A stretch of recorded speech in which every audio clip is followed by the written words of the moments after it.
Assalamualaikum warahmatullahi wabarakatuh. Saya Triastuti Kusmawardani dengan NIM 21050461119. Di sini saya akan memaparkan materi tentang analisis rasio laporan keuangan.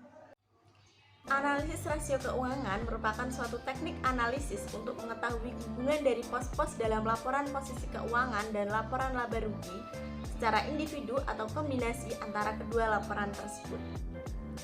Jenis-jenis analisis rasio. Yang pertama, analisis rasio likuiditas.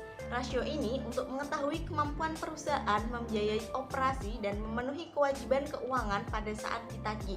Yang kedua, analisis rasio aktivitas. Rasio ini untuk mengetahui kemampuan perusahaan dalam melakukan aktivitas perusahaan sehari-hari. Yang ketiga, analisis rasio solvabilitas. Rasio ini untuk mengukur seberapa jauh aktif perusahaan dalam melakukan aktivitas. Yang keempat, analisis rasio profitabilitas.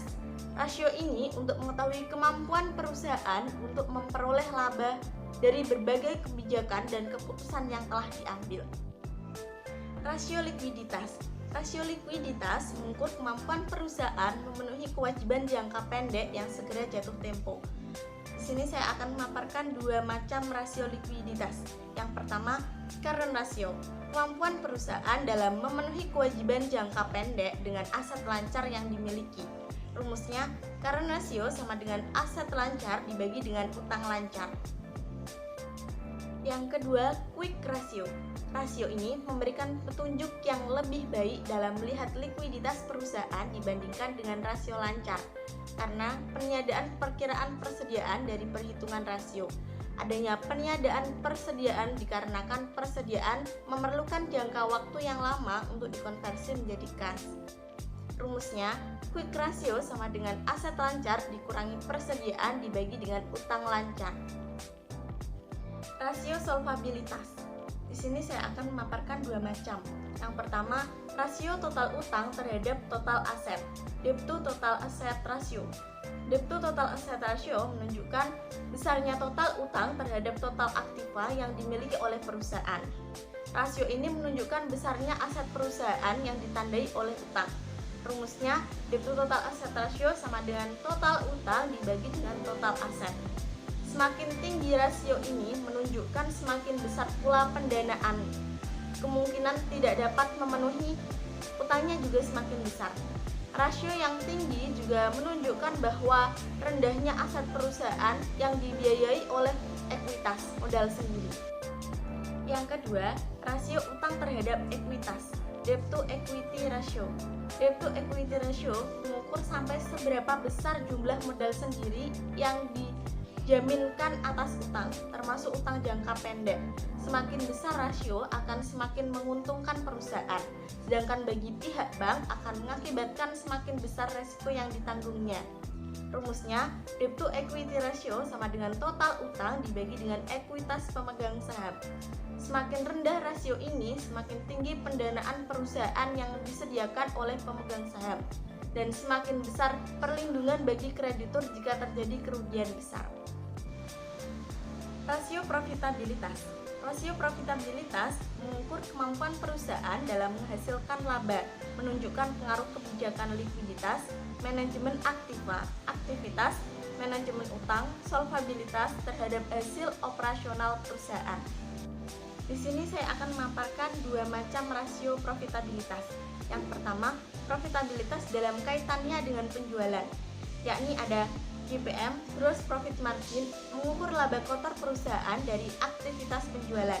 Rumusnya, Gross Profit Margin sama dengan laba kotor dibagi dengan penjualan bersih.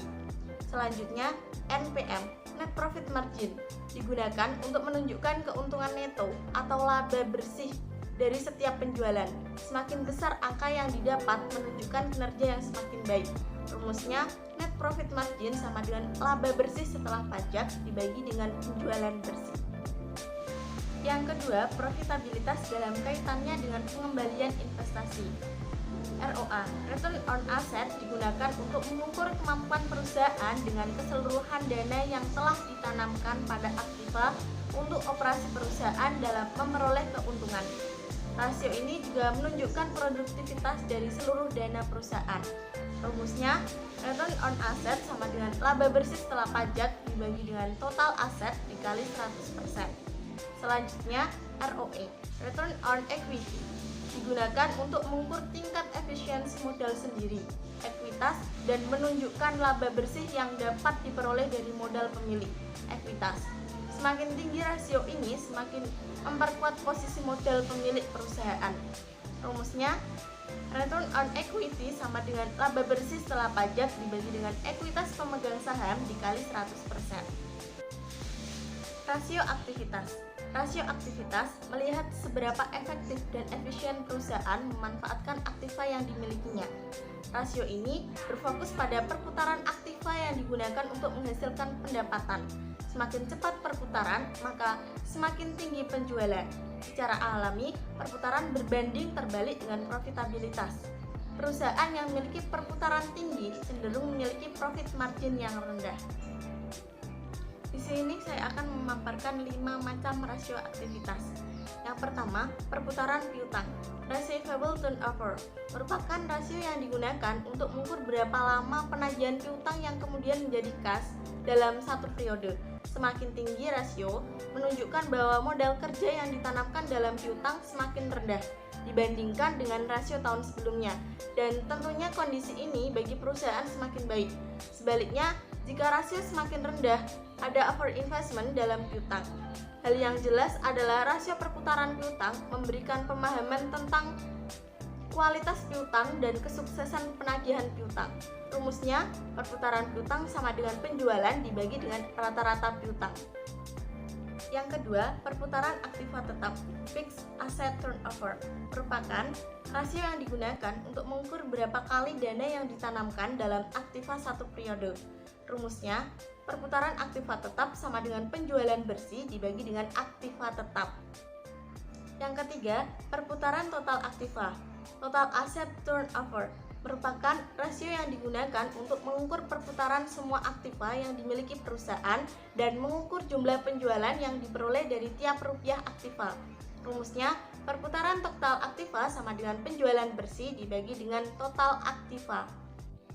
Yang keempat, perputaran modal kerja, working capital turnover, merupakan salah satu rasio yang digunakan untuk mengukur atau menilai keefektifan modal kerja perusahaan selama periode tertentu. Artinya, seberapa banyak modal perusahaan berputar selama suatu periode atau dalam suatu periode. Rumusnya, perputaran modal kerja sama dengan penjualan dibagi dengan modal kerja.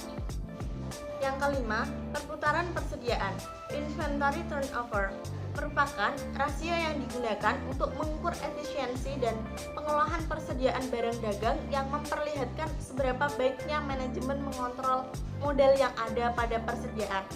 Semakin kecil rasio ini, semakin jelek. Demikian pula sebaliknya, perputaran semua aktiva yang dimiliki perusahaan dan mengukur jumlah penjualan yang diperoleh dari tiap rupiah aktiva. Rumusnya, perputaran persediaan sama dengan penjualan dibagi dengan persediaan. Sekian pemaparan materi dari saya. Terima kasih. Wassalamualaikum warahmatullahi wabarakatuh.